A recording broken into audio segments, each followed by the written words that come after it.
So if you're new to my channel, before you even have a chance to decide, go ahead and press that subscribe button. But today's video is a tutorial on this look that I have on my face. I wanted to do something sort of ethereal, just do something really glowy, purpley with a vampy lip. I'm just all about that these days. So I hope that you enjoy. If you have any special requests, leave them in the comment section down below, and let's get started. Okay, MAC Painterly paint pot.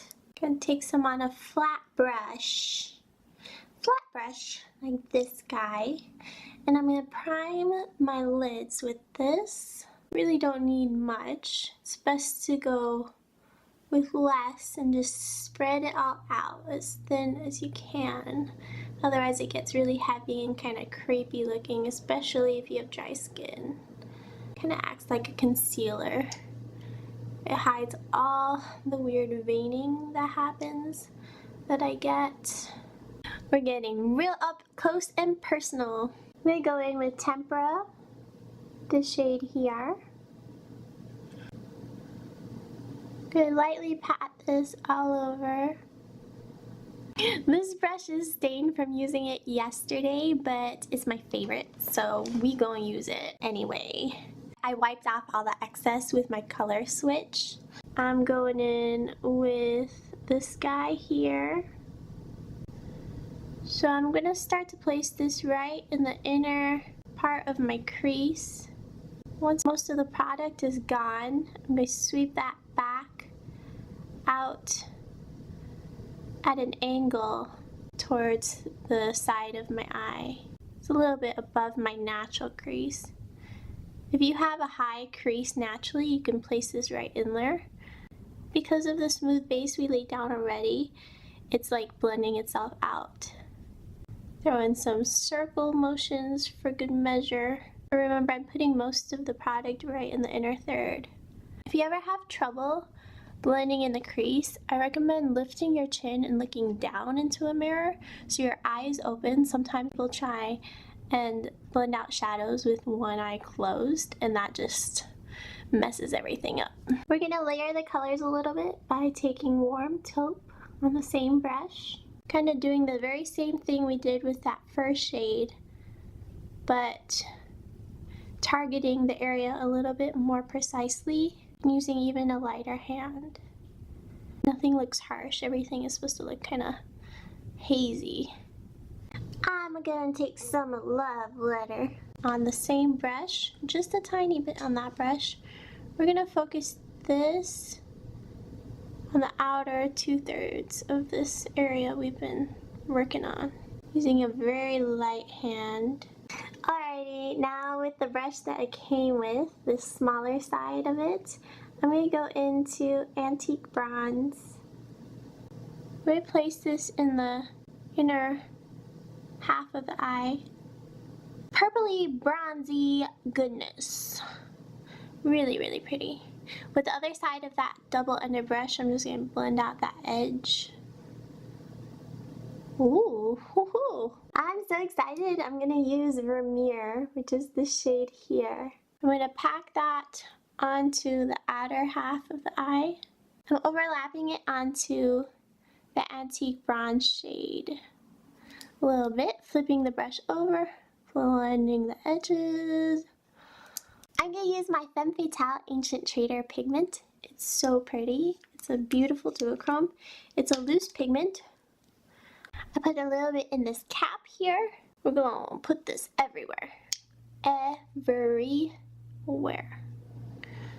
So we're going to go over that crease area very lightly in circular motions right over those other shades that we laid down. By dusting this powder over the shadows, it created a sort of glaze over the shadows. We lost a little bit of the definition, but we kept a lot of the shading that we laid down before. I'm going to take a little bit more of Love Letter and just kind of freshen that color up again. I'm going to take some of that Femme Fatale pigment and put that underneath the eye. From my Anastasia Beverly Hills Moonchild, I'm going to take a little bit of Purple Horseshoe, this shade here. It's coming to life, guys, it's coming to life. Now I'm going to use Bon Fresco and then Love Letter to hug underneath the lower lash line. I'm using a flat shader brush.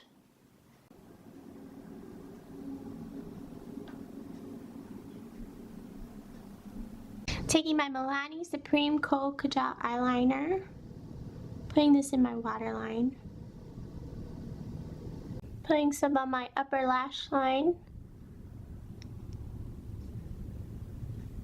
Now I'm taking some of my ColourPop Exit gel eyeliner with a small pointed brush. Put a little bit above and underneath this extended inner corner.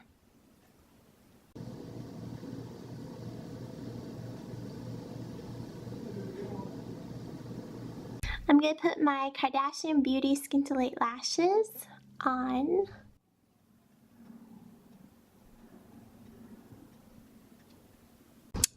I went ahead and put mascara on my lower lashes. Alrighty folks, today we're going to be using the Maybelline Dream Velvet Soft Matte Foundation. Urban Decay Naked Skin Concealer.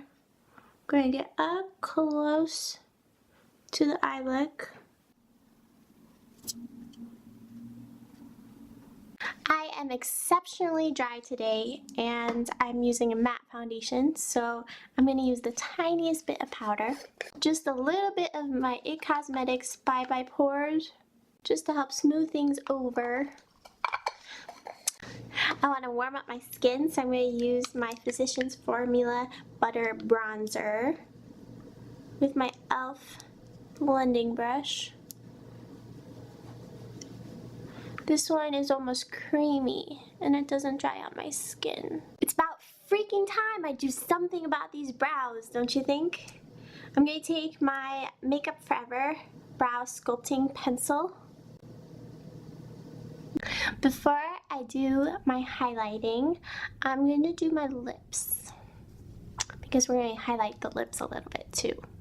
My first thought was to do a really pale nude lip, but I think I might go the exact opposite and go with my new Wet n Wild Take It Like a Vamp, which is super dark. I'm just going to use my MAC Whirl lip liner.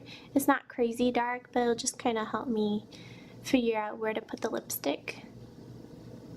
One of my biggest pet peeves, makeup-wise, is when people insist upon having a perfectly matching lip liner for every single one of their lipsticks. To me, that's such a waste because lip liners in a different color can bring lipsticks in so many different directions. People, get creative. Why do you have to have the exact same color lip liner? And then what's the point of a lip liner? I get that it's supposed to keep your lipstick in place and all that, but like, seriously, why? Why a perfectly matching lip liner? Why don't you get either a lip liner that works with all of your lipsticks, like one that matches your lip tone, or like get one that actually does something cool to the lipstick. Like you could either sculpt your lips, make it a little bit darker so you can sculpt your lips, or you could change the tones of your lips.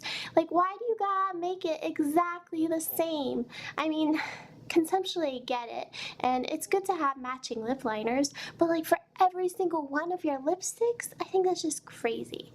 It's just crazy. Drives me nuts. Another thing is that if your lipstick is fully opaque, like most lipsticks in the US are nowadays, then it's just gonna cover it up. So what's the point? What's the point? What's the point of having the exact same tone lip liner? Okay, done now. I'm gonna mix these two products to highlight. Galactic highlighter in Luster. Put a little bit on my nose. And by a little bit, I mean a crap ton. Some above my temple.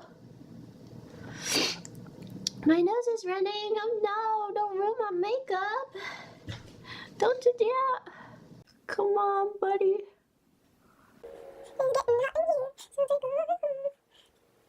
Alright, we're going to take purple horseshoe, because how could we not at this point, right? We're going to place that above the galactic one.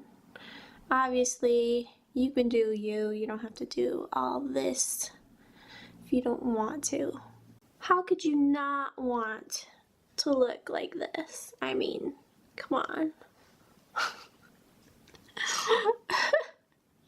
I'm gonna look back on this in the future and be like, wow, highlighter was not a must. We could have cooled that down a little bit, or maybe a lot of it. And instead of just doing the Cupid's bow, I dust it along the center of the lips. I'm stretching my lips out so it gets in the cracks. I mean, our lips are already dry, why not just put some powder on top to make them even drier, right? Alright people, so this is the final look. I hope that you enjoyed this tutorial. If you did, please, I'd greatly appreciate it if you left me a thumbs up. And don't forget to press that subscribe button if you haven't already. Join my Cake Face family. Loves and kisses from me to you, and I will catch you in my next one.